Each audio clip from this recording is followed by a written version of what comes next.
Elena Marsh had worked the night shift at St. Augustine Memorial Hospital for 11 years, and in all that time, almost no one had learned her name.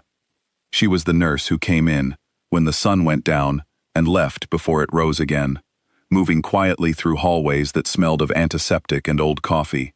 She checked charts, adjusted machines, and held the hands of frightened patients while the rest of the city slept. She was good at her job. She was more than good. But somehow, that had never been enough. 3 weeks earlier, the hospital had announced a new charge nurse for the ICU. Elena had applied. She had the experience, the calm under pressure, the trust of every doctor who had ever worked a difficult case beside her. But the position went to Danielle, a nurse with half her experience and twice her confidence, someone who spoke up in meetings and made sure her achievements were known. Elena had congratulated her with a small smile and gone back to her rounds. She did not complain. She never did. But that night, alone in the break room, she had allowed herself exactly 2 minutes to feel invisible before pulling herself together and returning to work. Tonight was supposed to be ordinary. The kind of quiet Tuesday shift where the loudest sound was the soft beep of monitors and the occasional shuffle of slippers down the hall. Elena arrived at 7, tied back her hair, and reviewed her patient list. 6 people under her care. Stable vitals, routine checks. She allowed herself to hope for an easy night. The hope did not last. At 11:50, a thick fog rolled in off the highway outside the city, the kind of fog that swallowed headlights and turned familiar roads into strangers. By midnight, dispatch radios across the county were screaming. A tanker truck had jackknifed on the interstate, and behind it, cars piled into each other faster than drivers could react. Within 20 minutes, ambulances began arriving at St. Augustine Memorial, in waves, sirens cutting through the quiet night, like alarms in a building that had never expected a fire. The emergency room filled fast, then it overflowed into the hallways. Then the overflow reached the ICU, where Elena worked. 2 nurses had called in sick earlier that evening, a stomach virus moving through the staff like a rumor nobody wanted to believe until it hit them personally. That left the night crew stretched painfully thin, right as the hospital needed every hand it could find. Dr. Marcus Reyes, the hospital's chief surgeon, moved between trauma bays like a man trying to be in 3 places at once. He was respected, sometimes feared, and known for his exacting standards. He rarely trusted anyone's judgment but his own, especially not on a night this chaotic. He barked orders, checked charts, and tried to keep the flood of injured patients from becoming a flood of mistakes. It was in the middle of that storm that Elena began, quietly and without asking permission, to become the calm the hospital did not know it needed. The first moment came almost by accident. A young man named Peter had been brought in with a collapsed lung, a common enough injury from the crash, already treated and marked stable by the attending physician. Elena was passing his bed when something made her stop. She noticed the faint blue tint at his lips, the way his chest rose unevenly, the small twitch of panic behind his eyes that no monitor could measure. She pressed 2 fingers to his neck and felt his pulse racing far too fast. "He's not stable," she said to the nearest resident, her voice steady but urgent. "This is a tension pneumothorax. It's getting worse, not better." The resident hesitated, glancing at the chart that said otherwise. Elena did not have time for hesitation. She called for Dr. Reyes directly, and when he arrived, already frustrated at being pulled from another bed, one look at Peter's chest told him everything. Elena had been right. Minutes later, a needle relieved the pressure crushing his lung, and Peter's breathing eased. Dr. Reyes said nothing to her at the time, only a short nod, but he remembered. There was no time to dwell on it. The hallway outside the ICU was filling with more patients than the hospital had beds for, and the usual system of triage, the process of deciding who needed help first, was breaking down under the weight of numbers. Doctors were pulled in different directions. Charts were mixed up. Somewhere in the confusion, someone was going to be forgotten, and forgotten patients in situations like this did not always survive the wait. Elena remembered something from years earlier, a rotation she had done at a small rural hospital before she ever set foot in St. Augustine Memorial. That hospital, tucked far from any city, had trained its small staff to expect disasters with even fewer resources than a place like this. They had used a simple system of colored wristbands, red for critical, yellow for urgent, green for stable, black for those beyond help. It was blunt and simple, the kind of system built for chaos rather than comfort. Elena found a box of colored tape in a supply closet and began marking wrists as fast as she could move through the hallway, calling out priorities to anyone who would listen. At first, a few staff members looked at her strangely, unsure why a night nurse was taking charge of something that should have come from a doctor's orders. But the system worked. Within minutes, the chaos in the hallway began to sort itself into something manageable. Patients who needed immediate attention were found faster. Patients who could wait, waited more calmly, knowing they had not been forgotten. Dr. Reyes noticed the sudden order appearing in the middle of disorder and asked who had organized it. When he was told a nurse named Elena Marsh had done it on her own initiative, he filed the name away, though he still had no time to think about what it meant. The night continued to test her. An elderly woman named Grace, brought in with chest pain, was moved to a bed near the nurse's station. Elena reviewed her medication history and felt a small alarm rise in her chest. The medication ordered for Grace's pain, when combined with a heart medication already listed in her file from her regular doctor, could cause a dangerous reaction, one that could stop her heart within the hour. It was the kind of mistake that happens easily on a night when everyone is exhausted and moving too fast to double-check every detail. Elena caught it because checking details, quietly and without praise, was simply what she did. She flagged the chart, found the resident responsible, and the medication was changed before it was ever given. Grace never knew how close she had come to danger. She only knew that the tired nurse with kind eyes had checked on her twice that night and made sure she was comfortable. Not every crisis in the ICU that night came from the crash itself. A patient in intensive care, a man named Thomas who was recovering from an unrelated surgery earlier in the week, suddenly began to crash, his blood pressure dropping fast for no clear reason. The team around him grew tense, unsure what was happening. Elena remembered something else from her past, a technique she had learned years earlier while volunteering overseas with a medical relief team, treating patients in conditions far more difficult than any hospital in the country. It was not a common method, not something taught in most standard trainings, but it was effective in exactly this kind of emergency.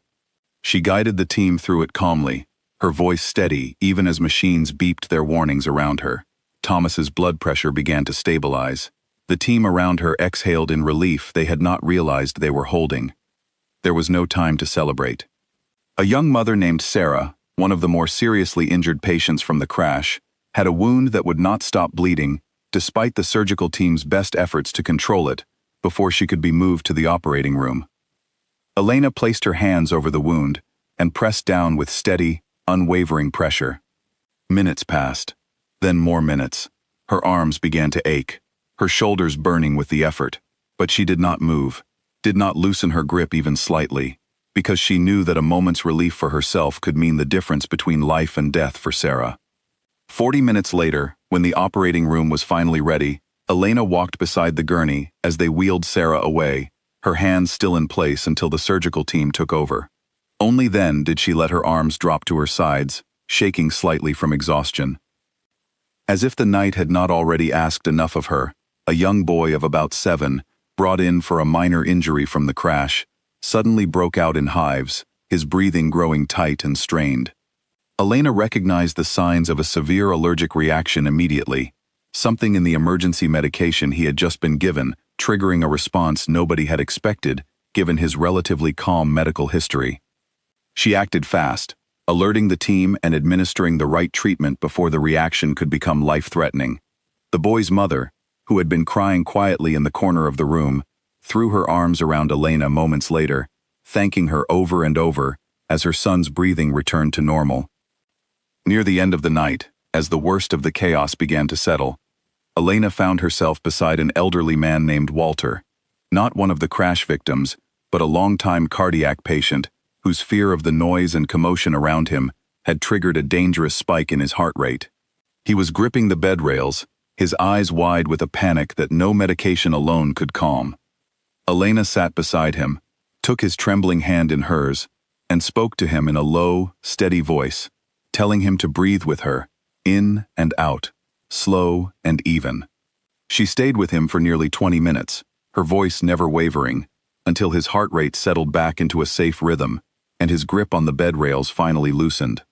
It was the quietest of her 7 saves that night, the one with no dramatic intervention or clever trick, only patience and a steady presence when someone needed it most. By the time the first gray light of dawn crept through the hospital windows, the storm had passed. The hallways that had been filled with stretchers and shouting were quiet again. Patients settled into beds, the crisis behind them. Elena Marsh, her scrubs stained and her body aching with exhaustion, was restocking a supply cart near the nurse's station, moving on to the next small task the way she always did, without pause, without complaint. Dr. Reyes found her there.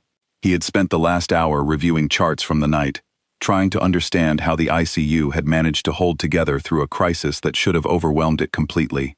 He found Peter's chart and the notes about the tension pneumothorax caught early. He found Grace's chart and the flagged medication interaction that could have stopped her heart. He found notes on Thomas, on Sarah, on the boy with the allergic reaction, on Walter's calmed heartbeat. 7 lives, by his count, 7 moments where a single decision had meant the difference between survival and tragedy. And in every single case, when he traced the decision back to its source, he found the same name. He walked up to her slowly, watching her stack supplies with the same quiet focus she seemed to bring to everything. She did not notice him at first, too tired to register much beyond the task in front of her. "Nurse Marsh," he said, and she looked up, surprised to hear her name spoken with something other than routine. He held up the charts in his hand, his expression unreadable for a moment, before softening into something like disbelief mixed with respect. "Where did you learn that?" he asked quietly, almost as though he did not want anyone else to hear the question, as though it was meant only for her. The pneumothorax, the triage system, the medication interaction, all of it. Where did this come from? Elena set down the supplies in her hands and thought for a moment before answering, her voice calm and without pride, simply honest. She told him about the rural hospital where she had trained early in her career, a place with few resources but hard lessons that stayed with her. She told him about the months she had spent overseas with a medical relief team, treating patients in conditions that taught her to trust her instincts when the usual tools were not available. She told him that most of what she knew, she had learned simply by paying close attention, by listening to patients when others were too rushed to notice the small signs, by remembering that expertise did not always come with a title attached to it. Dr. Reyes listened without interrupting, and when she finished, he was quiet for a long moment. He had spent years trusting confidence and credentials over quiet competence, assuming that the loudest voices in the room were usually the most capable ones. Tonight had proven him wrong in a way he could not ignore. "You should have been charge nurse," he said finally, his voice low but certain. Elena gave a small, tired smile, the kind that came from someone who had stopped expecting recognition a long time ago. "I didn't do it for the title," she said simply. "I know," Dr. Reyes replied. "That's exactly why you deserve it."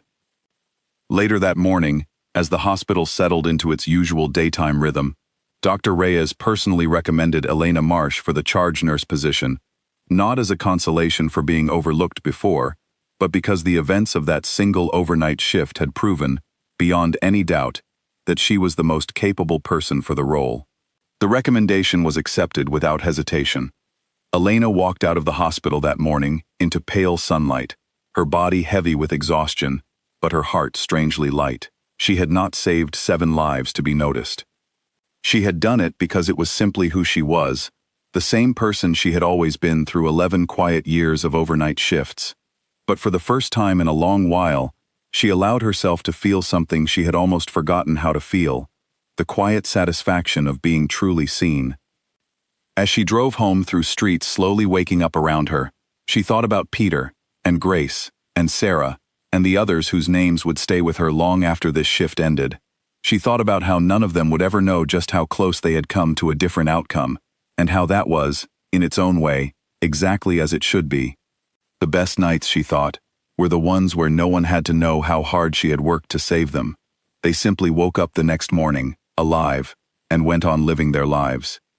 And somewhere in that thought, Elena finally allowed herself a small, quiet smile, the recognition she had never chased, finally catching up to her at last.